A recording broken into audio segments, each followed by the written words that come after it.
Madalas bang pakialaman yung phone mo ng mga kaibigan mo, pamangkin mo, tropa mo, kapatid mo, or kamag-anak mo, minsan hinihiram nila at pinapakialaman nila yung mga application na nakasave dito sa ating cellphone? So ngayon ituturo ko sa inyo kung paano i-lock para kahit pakialaman nila, hindi nila basta-basta mau-open kasi nga magkakaroon to ng password or yung tinatawag na pattern para hindi basta-basta mau-open. So make sure lang na panoorin yung video nga matapos para malaman nyo yung application na yon at kung paano gamitin. So una natin gagawin, kailangan natin pumunta sa Play Store. Hanapin natin yung Play Store sa ating cellphone. Once na makita na natin, click lang natin yan. Pag nag-open na yung Play Store, ito yung makikita nyo. Sunod natin gagawin, pumunta naman tayo sa may search bar or search engine sa taas. So ito yon, i-click lang natin. Then i-type lang natin dito yung pangalan ng application. So i-type natin yung AppLock InShot INC. Yan yung i-type natin sa may search bar. AppLock InShot INC. Make sure lang na tama yung pagkakalagay nyo para lumabas kagad sa result. Pag okay na, search lang natin. Para ma-search yan, tap lang natin itong magnifying lens sa baba. Click natin. Automatic lalabas yan sa pangalawang result. So, eto yon. Click lang natin yan. Ito yung hanapin natin sa Google Play Store. AppLock Lock Apps Password. Yung creator nito ay InShot INC. Kung makikita nyo, meron na siyang 10 million plus downloads. So, napakarami na talaga yung nagda-download sa kanya. At kung makita nyo guys yung ratings niya, meron na siyang 4.8 ratings and stars. Ibig sabihin lang talaga, legit na legit yung application kasi marami nagre-rate sa kanya. At kung magbabasa naman kayo ng mga comments and reviews, halos puro positive comments yung mababasa nyo. At puro 5 stars pa. Ibig sabihin lang, legit na legit talaga yung application kasi nga, nakakatulong talaga sa mga nagda-download at gumagamit nito. So, ang una natin gagawin, i-download lang natin at install itong application na AppLock Lock Apps Password ng InShot. Once na ma-download nyo at ma-install, open nyo lang, click open. Sa unang bukas ng application, ito yung makikita nyo. Sa baba, merong nakalagay na Start Now. Ang gagawin nyo lang, click nyo lang tong Start Now. Click natin. Then, sabi dito, Draw an Unlock Pattern. Or kayo yung gagawa guys ng pattern para ma-unlock natin yung mga application at hindi na basta-basta ma-open ng kahit sino man na hihiram ng phone natin. So, ang gagawin natin, gumawa tayo dito ng password. So, for example, ilagay lang natin dito, letter M. Sample lang to guys para may pakita ko lang sa inyo kung paano gamitin yung application para ma-lock yung mga application sa cellphone natin. So, kunyari, maglagay tayo ng pattern na M.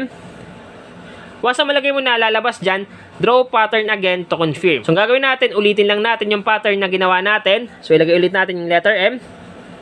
At automatic, pag nilagay mo na, maglo-loading yan. So, antayin mo lang na matapos yung loading. At automatic, makikita mo dyan yung lahat ng application na nakasave sa device mo. Ngayon, nakalagay dito, Lock 8. So, ibig sabihin lang, meron nang nakacheck dito na 8 application. Ngayon, pipiliin mo lang dito yung mga application na gusto mo i-lock para hindi na basa-basa mapakialaman. So, halimbawa, kunyari, itong Facebook, click lang natin to. Pag nagkaroon ng checkmark, ibig sabihin guys, okay na yan. Then, pili pa tayo, kunyari, Gmail, Messages, then Google. So, kahit ano guys, kayo bahala kung ano yung gusto nyong i-lock na application. Pag napili nyo na at nagkaroon na ng checkmark, sunod natin gagawin, click mo lang tong lock sa may baba. Click lang natin. Once na maklik nyo na ito nilalabas, nakalagay dito, permission is required to make sure X-Lock works properly. So, ang gagawin nyo lang, i-check nyo lang dito yung box sa may protected apps at auto start. So, unahin natin yung protected apps. Click lang natin itong box. Once na maklik mo na automatic, ito na yung lalabas. Nakalagay dito, click on the top right and click ignore list. So, ang gagawin lang natin, click lang natin itong next button. Click go to set. Then, automatic mag-scan yan kung meron kayong battery management sa device nyo. Ang gagawin nyo lang, i-optimize nyo lang. Click optimize at patapusin nyo lang na ma-optimize at ma-hibernate yung mga application dito sa ating device. Okay? So guys, depende pa rin to kung meron kayong battery management. Kasi nga minsan wala namang battery management na katulad nito yung mga ibang device. Pero kung meron, gawin nyo na lang. Okay? So once na matapos na, back nyo lang. So once na makita nyo to ulit, X nyo lang. X na lang natin. Then lalabas dito yung enter your password. So ilagay lang natin dito yung M na nilagay natin or yung sinet up nyo na pattern. So once na malagay nyo na, automatic magkakaroon na yung checkmark yung protected apps. Sunod naman yung auto start, click lang natin itong box dito. Then pag click mo na, ito nilalabas. So sabi dito, find AppLock, X-Lock, and turn the button on. So ang gagawin mo lang, click mo lang itong go to set. Click go to set. Then mapupunta kayo sa may app launch. So sa akin guys, hindi ko na yung pakikialaman. So ang ginawa ko lang dito is ibinak ko lang. Binak ko lang at click ko lang tong X button. At kung click ko na yung X button, ito na yung lumabas. Sabi dito, as the permission has been successfully enabled. So, ang gagawin nyo lang, i-click nyo lang yung yes. Okay? So, click yes. Then automatic lalabas na yung are you satisfied with XLock. So ibig sabihin lang, activated na yung application sa ating device. So ngayon makikita mo na dito yung mga application na pinili mo kanina na gusto mo i-lock para safe and secured at protected na hindi basta-basta ma-open.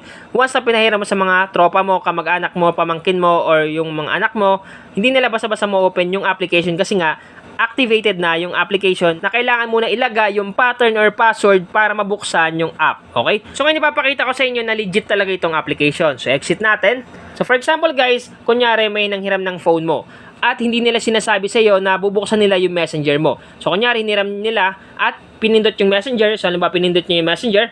So automatic guys, hindi basta-basta magbubukas yung messenger. Hihingan sila ng password kasi nga naka-activate yung application na AppLock dito. So nakalagay dito, enter your password. Pag hindi nila alam yung password, automatic hindi nila mabubuksan. Okay? So ganun guys kabangis at kalupit kasi nga secured and protected talaga yung application natin dito. So katulad ng sinabi ko, tayo lang yung dapat nakakaalam kasi nga tayo lang yung makaka-open ito. So ilagay natin yung pattern na nilagay natin dito, which is M. Automatic magbubukas na yung messenger natin. So mag-try pa tayo ng ibang application. So pinili ko kanina yung Gmail. So try natin buksan yung Gmail. Pagpalagay natin na ibang tao yung magbubukas, kunyari hindi sinabi sa'yo, at inopen nila yung Gmail mo kasi nga gusto nila mabasa. Nung clinic nila yung Gmail mo dito, automatic lalabas yung XLock na application at hihingi ng password. So ibig sabihin lang, hindi nila basta-basta mabubuksan or mababasa yung nilalaman ng Gmail kasi nga protected siya ng XLock AppLock na application. So tayo lang yung makaka-open nito kasi nga tayo lang yung nakakaalam ng pattern. So once na nilagay natin yung pattern, automatic bubukas yung ating Gmail. So malaking tulong talaga tong application in case man na mahilig tayo magpahiram ng phone natin sa kahit sinong mga tao, sa mga kaibigan natin, anak natin, pamangkin, tropa, kamag-anak, or kahit ano mo pa yan. Hindi kasi natin alam minsan na tinatry nila i-open yung mga application. Ngayon, hindi na nila basta-basta ma-open kasi nga protected na yung mga application dito sa ating device. At kung natulungan ka ng video na to, i-share nyo naman sa inyong mga kaibigan, tropa, kamag-anak, kapamilya, kapuso at kahit ano mo pa yan. I-share mo din tong video sa kanila para malaman din nila kung paano mag-lock na mga application sa kanilang device. At huwag nyo palang kakalimutan na i-follow yung ating Facebook page na Mindtech. So Mindtech lang yung nakalagay na pangalan. I-follow nyo yung Mindtech natin kasi nga magpo-post tayo din ng mga bagong content at mga videos na related din sa ating mga vlog dito sa YouTube. So sana nakatulong tong vlog ko ngayon. Once again, ang Mindtech. God bless all.